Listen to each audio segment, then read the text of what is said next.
Hello, everybody. Welcome to another edition of SacTown Movie Buffs. Once again, we are doing a new another basically interview for FlickFair, FlickFair.com. And so once again, we'll probably on a weekly basis for right now, we'll be selecting one film from FlickFair.com, which we chose. We'll kind of discuss that film a little bit in detail and kind of go from there. As always, I'm Kier.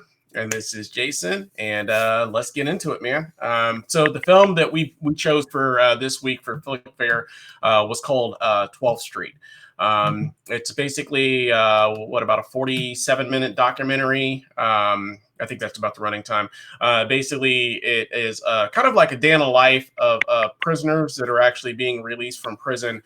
There's a prison down in Texas. They're basically being released from, and so basically it kind of chronicles just kind of like that the brief hour or two after they get released. Some prisoners are able to, like, their families come and pick them up, and then they go home with them. But for the rest of the prisoners, a lot of the ones, especially, have probably been incarcerated for a long time. I mean, some of these guys were in there for like 28 years or something of that nature. So for those guys, they basically have to walk down basically 12th Street and go to basically the bus station. And so there's interviews with some of the prisoners or ex-prisoners, I should say. There's also, interviews with basically one of the, I guess, some of the employees that work at the Greyhound station. And they have like a little shop there. So like the prisoners can kind of basically come and they can buy like clothes and stuff like that, I guess, with the money they maybe made over the time since they were incarcerated. And there's also basically local like church groups and volunteers that are there just trying to like help the prisoners, the ex-prisoners out, kind of like, they're giving them pizza, words of advice. They come out with like this like potato sack bag of like all their belongings from prison. They basically, get them like new bags and stuff like that, so they don't look like they are, currently, still incarcerated and that kind of stuff. And so I enjoyed it. I thought it was a good documentary. I thought it was very interesting. I had never seen anything like that before, personally, where they show, basically, prisoners just getting out of prison and just kind of like what that experience is like for them. So I thought it was really interesting and fascinating, which is kind of one of the reasons why I kind of wanted to do this film, because I saw that on the FlickFair website, and I was like, this looks really, really interesting. Because I'd never seen anything like that. I've seen other documentaries, usually about in prison and that sort of stuff. And then obviously there's a lot of shows, that take place in prison or right when they get out of prison and that sort of stuff. Orange is the New Black. I think, the final season of that was more about like them readjusting to life. This one was more like the immediate release from prison. And so that's something that you don't really get a glimpse of. And that's got to be just kind of confusing and nerve wracking and that sort of stuff for a lot of these guys that are getting out, that have been incarcerated for so long. What was your take on it, Jason? Yeah, I really enjoyed it also. I thought, like you said, it was kind of a unique view, because most documentaries are about prison itself, or readjusting to society. But this is kind of like where the rubber hits the road, kind of, either. And I like the drama of, it's like such a, like either you have family there waiting for you. Those guys are lucky, and if you don't, you just have to go to this station that's kind of like I like the way it was kind of, the station was kind of like a purgatory almost for the people who didn't have family anymore. They didn't know where they were going. They just had to go somewhere else and by themselves, probably. Yeah, no, or maybe, yeah. And of course, there's also the choice of not even going to the bus station. They could just veer off and go to the bar and get drunk. And then so it's kind of like all these choices that have to happen like right off the bat, and it kind of determines for a lot of people it would determine where the rest of their life goes, but based on one of those three choices, So or they're not necessarily choices, but you know what I mean. Those three destinations, Yeah, I know. Like, which door are you going to go through? So I enjoyed it a lot. Yeah, I did too. I thought it was really interesting. The man, the older gentleman at the Greyhound station, I think his name was like Elroy or something of that nature. He was a very gruff individual, you know what I mean? But he was, he'd been doing this for 20 some odd years, and so he kept it really real. He was like basically, hey, a lot of these guys are going to be back. And because he's seen so much over the years, I'm sure he's seen a lot of those guys come and go and that sort of stuff. And then he also touched on the ones that had the family that came and picked them up. You know what I mean? They basically probably had a better shot because they had somewhere to go immediately. Versus these guys that are having to go to the bus station. Now, many of them don't even know where they're going to go. They just know that, like you said, they can't be there, but they don't know where they're going. They're in Texas, and some of them even knew where they were going to go. They were like, hey, there's no bus that's going to take you there. You're just going to have to take the bus to the nearest city and kind of figure it out from there.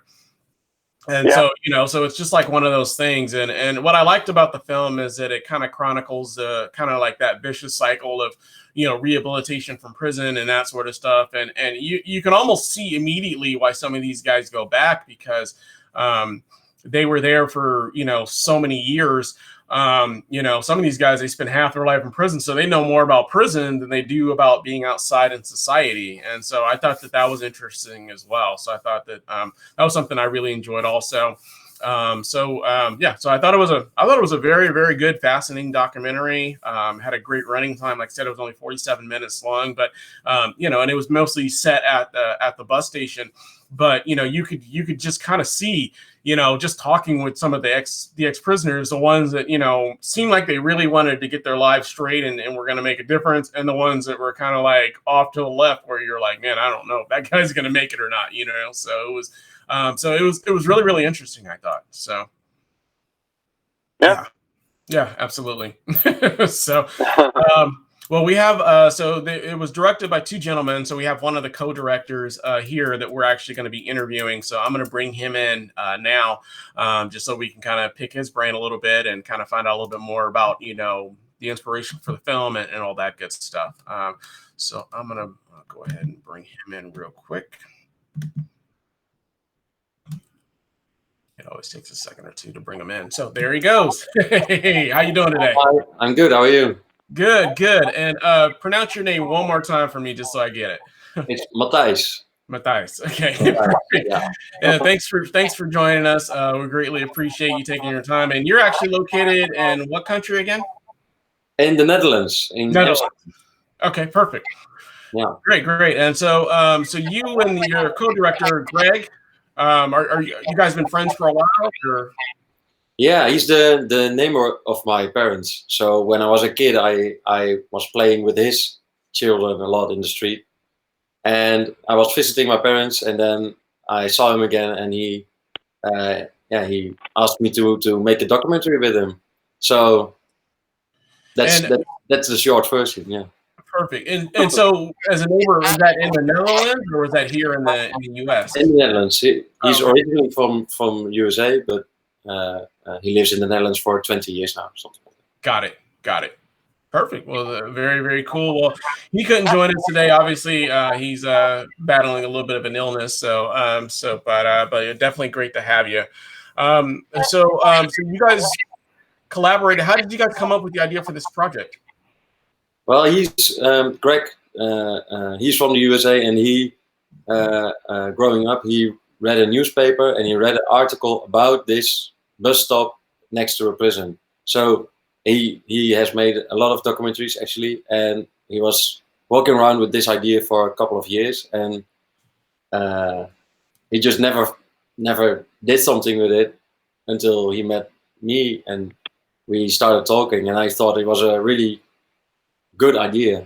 When he told me about a bus station next to a prison, that's already it already makes you like interested, Right. So I was right away. I thought it was a good idea, and he told me some more things, and we did some research, and then we decided to just buy a ticket and go and see what's there.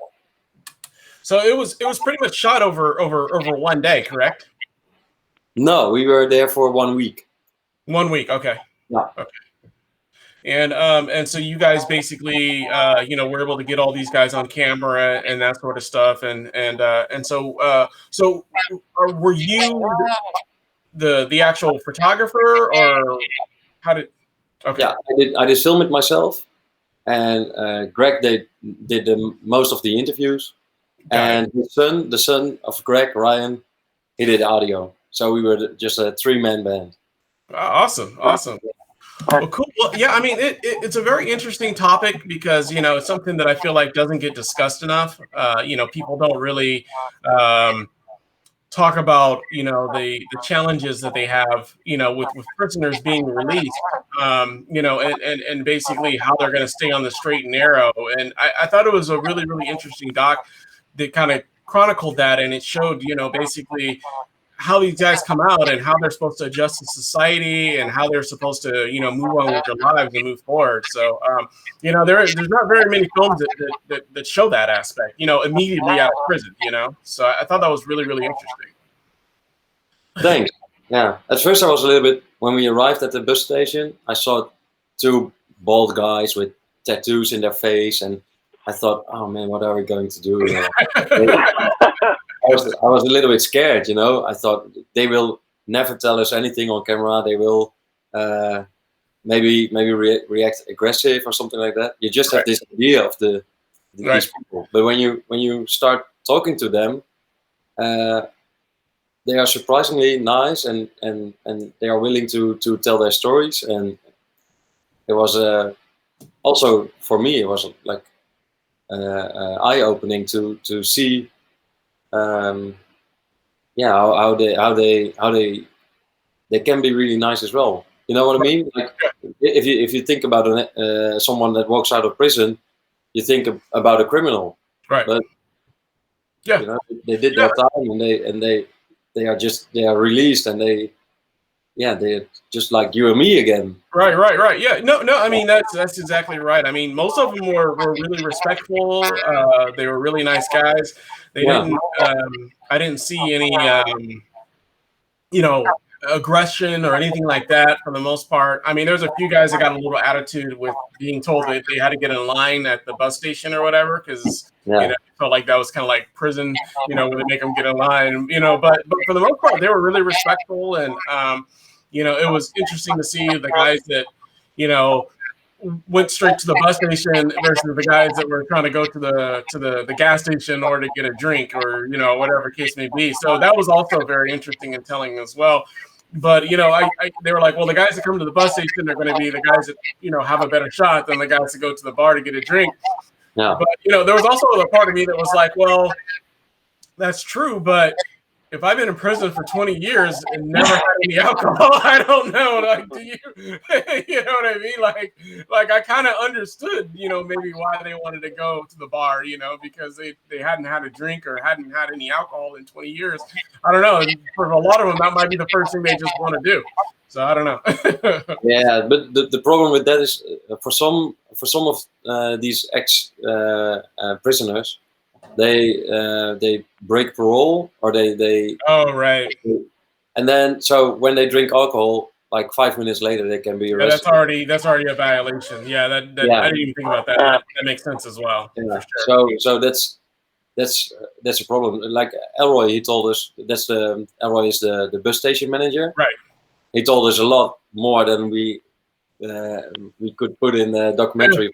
He also told us a story about a guy who didn't want to leave prison, and he threw a brick through a window shop, and he just sat down on the sidewalk to get arrested again. So some of them, they buy a beer just to get arrested again, to go back to prison, because they're better off, they think, or something. Yeah, no, I definitely can see that. Jason, I think you have a few questions as well. Oh, I was going to ask, were you able to know whatever happened to some of these guys, or keep in touch with any of them, or anything like that? No, unfortunately, we wrote down some of them, their phone numbers or addresses they were supposed to go to, but usually we got a phone number of their sister, and they themselves didn't speak to her like for 10 years or something like that. So it was hard to keep in touch with them. Yeah. So I'm curious about what happened to them as well. How some of them, you really feel sorry for some of them. You're like, oh man, I really hope he's going to do better, and his life is like on a good track now, but we don't know, unfortunately. Yeah, that was. I'm sure some of them. I mean, they're in such a precarious position, you know. So just talking to them for a few minutes, you probably feel like you've made a connection, you know, and you want the best for them. But yeah, there's no way to really keep in touch with them. Probably, I'm sure. Yeah. No, they themselves they didn't know where to go, and they didn't have a cell phone, of course, so they didn't have any personal information, which is kind of crazy if you think about it. So I had a quick question. So I noticed that when they got out of prison and they went to the station, many of them were buying like clothing and that sort of stuff.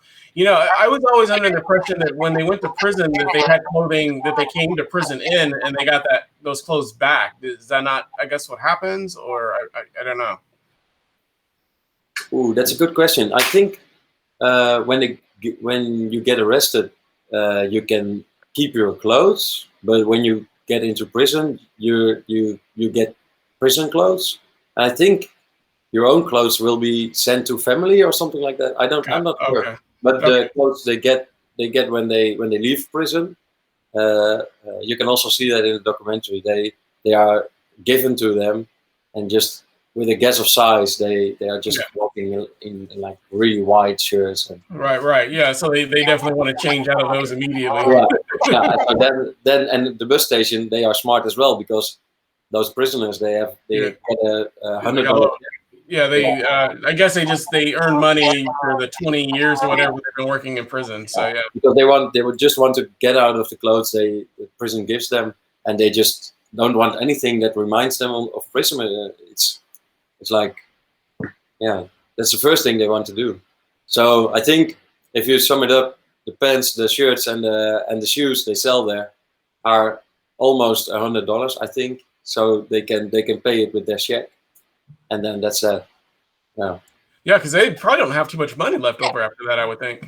No, I think that's a big problem, because if you're just put on the street with $100 check and no job, no family, no friends, nothing, nobody to rely on, and the first thing you do is you buy new shoes and a shirt of that $100. Right. Yeah, and then for your food you have to steal again or something like that. Right, and then I can imagine the bus ride probably wasn't free either, right? Or well, yeah. I think the bus ticket they were given also to the. Okay, so that was free. Okay, perfect. Yeah, that was free. Yeah. Yeah, that's crazy. So, did you have some additional questions, Jason, or? Yeah, what were some of the unexpected challenges that you came across filming this movie?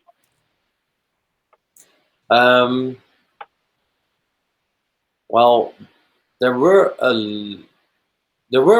that many challenges actually. I was surprised how often ex-prisoner said it was fine to film him, or to. I think one or two has said, I prefer not to be filmed. Right. But all the others, they were fine with that, and they were happy to share their story. And so actually, I thought it would be a lot worse. Right. But they were all, I don't know, happy to share their stories. So good. Yeah, I always thought there'd be more people that didn't want to be filmed and that sort of stuff, because they're getting out of prison, so they don't want a camera in their face right when they get out of jail. Right, so I always thought there'd be more people that would be like, no. And I know there was one guy that he was meeting his girlfriend, and he was like, as soon as he hugged her, he was like, get that camera out of my face or whatever. Yeah, it was Greg who thought that was like a ironic thing to put in the film. I thought, all right, let's maybe not put it in the film, but I'm glad we did, because that was good. It was a good it tells so much about this girl. She was waiting for her husband to come out of prison. He was there for 2 years, I think, and he had never seen his daughter in his own house. Right. So she was pregnant when he got in prison. Right. So he was very hopeful to reorganize their life and to have this happy family together. And the first thing he says when he gets out of prison is, "Okay, you get that fucking camera out of my face." Right. How is this going to be Right, right. Now, I know that when they I forgot my train of thought. I had a question. So I know that when they got out, they many of them had been in prison for like 28 years and that sort of stuff. Did any of them share with you like why they were in prison? Because some of them were in there for a long time, and your only assumption is it must have been a very violent or vicious crime or something of that nature. But I noticed the documentary; it never really said what exactly they did or what they were in for. Did they share that with you guys, or? Yeah, so some of them did, not very explicit, and a lot of them lied to us as well, because you can look it up online when you have their name, you can see what they have done actually. Right. And most of the times, what they told us was different from what was in their files. Right. But yeah, the guy who was in there for 28 years, very friendly guy actually. He was very open about it. He said, I do have a victim, and I'm a sex offender, and oh yeah, yeah, he did say that in the documentary. So yeah, yeah. And he told, I know he told his this band, the electronic monitoring band around his ankle. Yeah. And so they were all kind of open about it. They also thought, all right, I did my time. I made a mistake. I did my time, and now I'm free again. So this is my fresh chance. So, and they didn't have to lie about it anymore because. Yeah, I mean, you can look it up. It's public record at this point, so you can look up and see exactly, what they did or what charges they had and that sort of stuff. So yeah. It wasn't our focus to ask them all, what did you do to be in prison? Yeah, I understand that. Yeah, I was just curious because some of them, I just looked at the length of time, and I'm like, man, 28 years. It sounds like it was a pretty violent crime, when you see something like that versus the guy that was there for 2 years, So it's like a big difference in terms of how long they were incarcerated for. But no, it was an interesting documentary. I was really fascinated by it. I've watched a lot of prison docs over the years, 30 days in and, Scared Straight and stuff like that. But like I said, I like this one had a unique take on just right when you get out of prison, because that's something that you don't see very often. So I thought it was a great idea. So. Cool. Yeah, thanks. I think so too. It was Greg's idea. I have to be honest. Yeah. Well, I mean, I thought it was great. So you guys do you guys always work together, or was it just this one project that you guys worked on? No. I work in television, so I'm a director for Dutch TV. Got it. And I film myself. I film as well. So, and Greg knew that, of course. And when I was younger and when I was still living in the same street as he did, we talked about television a lot, and he directed already some documentaries. So yeah, but we never had worked together. We just knew each other like from Hello Neighbor, And now all of a sudden we were in America with in filming with each other. In Texas. Yeah. Wow. So yeah, we became friends. You have to become friends when you have to edit as well, and when you're behind a computer like day after day. Absolutely. Yeah, you have to become friends, because otherwise it's like a nightmare or something like that. Yeah. I mean, you guys had to fly and travel together and all the other stuff. Yeah. And no, I understand that for sure. Well, that is really fun. Yeah, no, it looked like a really, really, really, like I said, it was like I said, it was a perfect length. I thought it was great.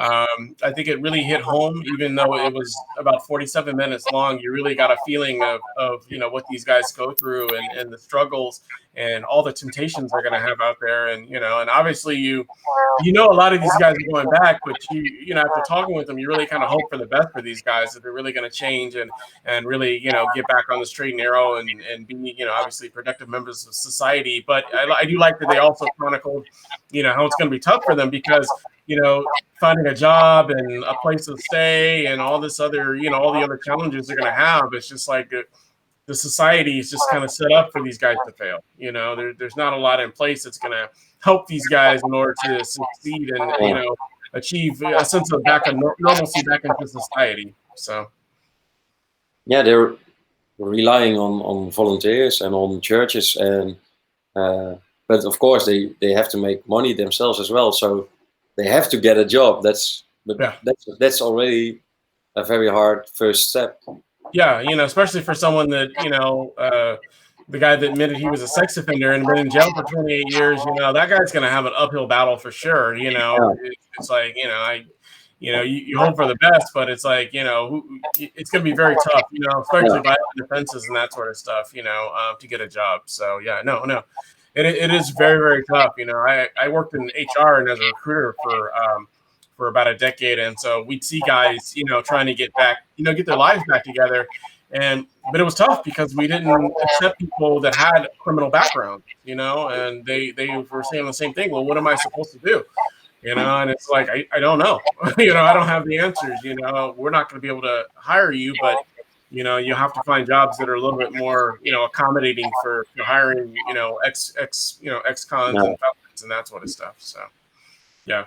Yeah, but that's kind of sad. If they really want to start their new life, their good life, to be on their best behavior, they get like punched down so many times. Yeah. You know, I see it. You know, a lot of these guys were nice guys, you know, and I wish I could hire them, but, you know, we had hiring guidelines, you know, if you had especially a violent offense or something of that nature, you know, there was not really much we could do for you in those situations, you know, because, you know, and it's just like one of those things is like, well, you know, I don't know. You have to maybe start very low as you can, you know what I mean? Just to get some work and to earn some money, you know, do jobs that you definitely don't want to do, you know? I mean, it may not be an office job, but, you know, maybe it's at fast food or Walmart or something of that nature, but just whatever you can do to get back on your feet. So, yeah, absolutely. Did you have some additional questions, Jason? Or? I didn't have a question. I just have one more statement to say. I just wanted to say I appreciate how well it was edited together because, like Kier mentioned, I also kind of assumed it was filmed over the course of one day because it really has the feeling of, you know, one day in the life of this place.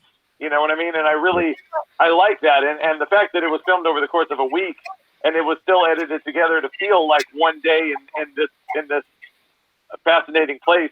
I think that was really well done. Thank you. Thanks to COVID, we had a lot of time. So we had a lot of time to edit it this way.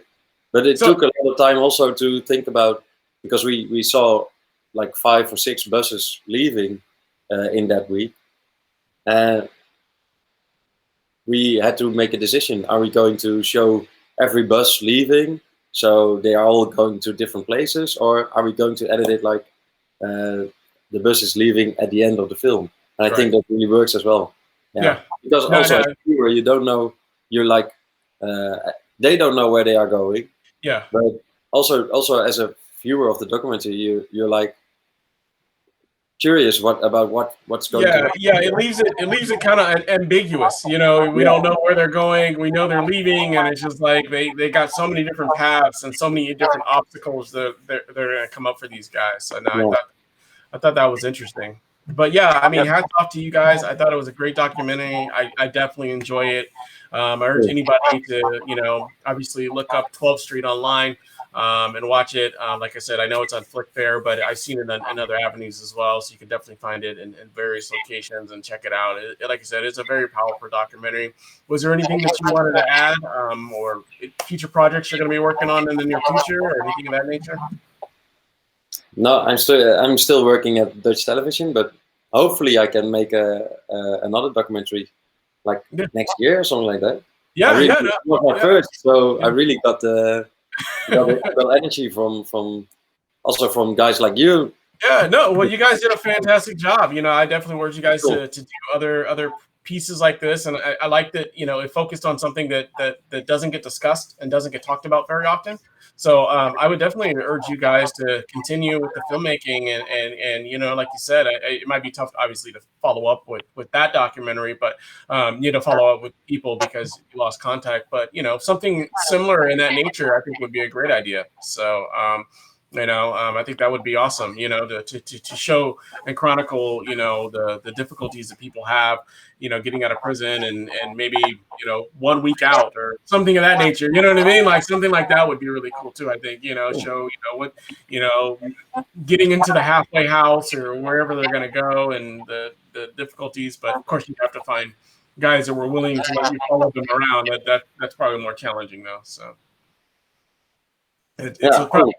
Yeah, it's probably difficult to follow a guy that's, you know, being kicked out of, you know, every home he's going to or whatever, you know. So we were thinking about it when we filmed that. We were thinking about following the bus and see what their next steps are. But there's so many stories to tell. When at first we wanted to make a film about the bus station, but then we decided to call the film 12th Street because it's more about the street than about the bus station. Right, so right. Especially with all the volunteers and the and then so there were already a lot of more stories besides the bus station to tell. And then we decided not to follow the bus because that's like another chapter. So maybe in the future we can see what happens when they arrive at the bus, and there's a lot going on as well, as we understood from the volunteers, for example. Yeah. Absolutely. Well, good stuff, man. Well, good stuff. Well, we definitely appreciate you taking time and being here with us, and you know, I know you guys are on a little bit of a different time difference there, but like I said, we greatly appreciate it. Like I said, it was a fantastic documentary. You know, obviously, anything you guys do in the future, if you want to send it our way, we'll definitely take a look at it, and maybe we'll have you guys back on the show again to talk about your next project. So, but we thanks so much. So perfect. Thank you too. Thank you. Thank you very much. All right. Take care. All right. Thank you. All right. Bye. Cool. Well, that's going to conclude our show for this one. So definitely, like I said, if you get an opportunity to check out 12th Street, like I said, it is on FlickFair.com. You can definitely log in there and check it out. It's playing on other sources as well, but it was easiest for me just to stream it on the FlickFair. So we thank you guys for watching. We hope you have a great day, and we'll be back again with another show for you guys again real soon. Thanks again. Bye.